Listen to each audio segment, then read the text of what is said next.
My name is Paki Fawal, and I go by Paki, shorter.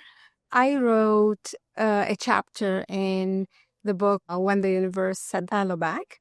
I love this book so much because it's a collective anthology of 5 women, myself included, who went through transformative moments that pivoted their life to the people who they are right now. And by sharing our stories, we really hope to add value to the reader. So, those moments that I talked about, we call them soul sparks. And we really hope to help the readers through reading our stories find their own soul sparking moments the way we found ours. So, my story starts about grief and then resilience and then self discovery.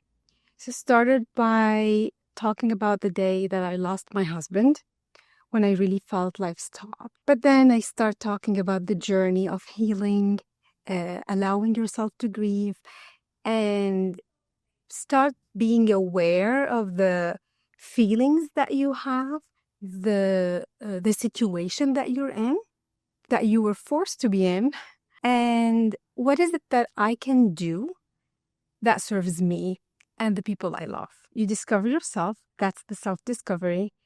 But then you have the cultural norms and the expectations, and you gotta challenge those expectations that do not serve you, while at the same time honoring my culture. Like, I love my culture. I love my family. I have a very supportive family, but they supported me because I stood up and I said, that's not how I want to continue living. That's not who I want to be. I'm challenging those norms. And I was lucky enough to have a supportive family, and very important to have to surround yourself and put yourself around your friends that show up for you at the times that you need them the most.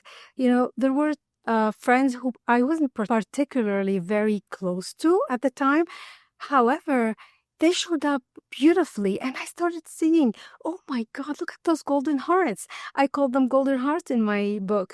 And it's so important. I cannot stress enough on the importance of surrounding yourself by the right people.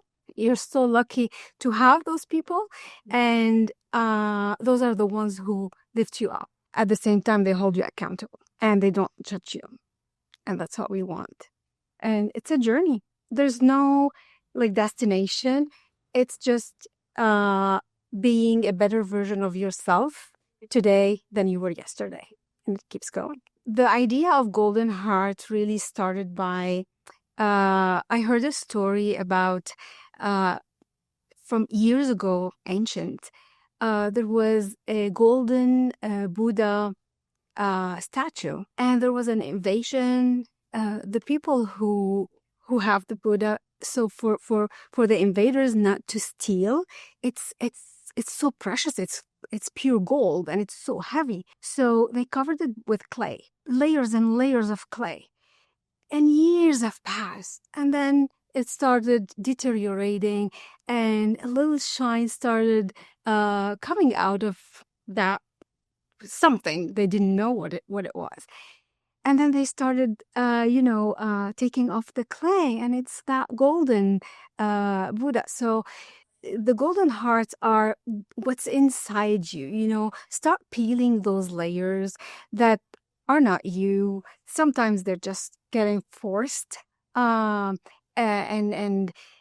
you think that they're defining you, but no. Don't get confined by the norms that do not serve you. Peel those layers and have your heart, your golden heart, shine. We're human and we share stories. We have the ability to tell stories, and it's real. We're not narrating a fictional story. Not that it's not important, but it's a real event. It's something that connects with you, with me. Now the fires in LA happened, and people lost their homes, lost their partners, lost their friends, memories, valuables, pets. And each one of those is dealing with grief. You lose your job, you grieve. So it's part of life. So while when we share those stories, we add value to each other because we learn from them and we feel we're not alone. And it's so important to share those stories and learn from each other and add that value. That's, I think, each one of us have a valuable story in them. You just have to get it out. Life is beautiful. And it has its good moments and its bad moments. I said this yesterday.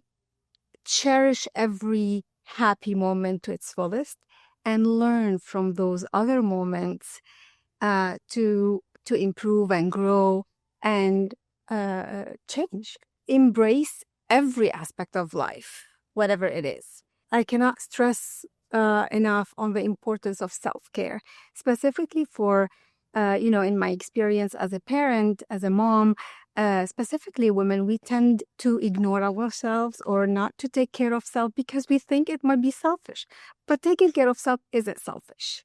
It really isn't. It's actually the opposite. It's equipping yourself. It's having those recharging you to be present and give those who need you the most at the time they need you the most. Reliving those moments was an emotional roller coaster. So reliving those moments was an emotional roller coaster.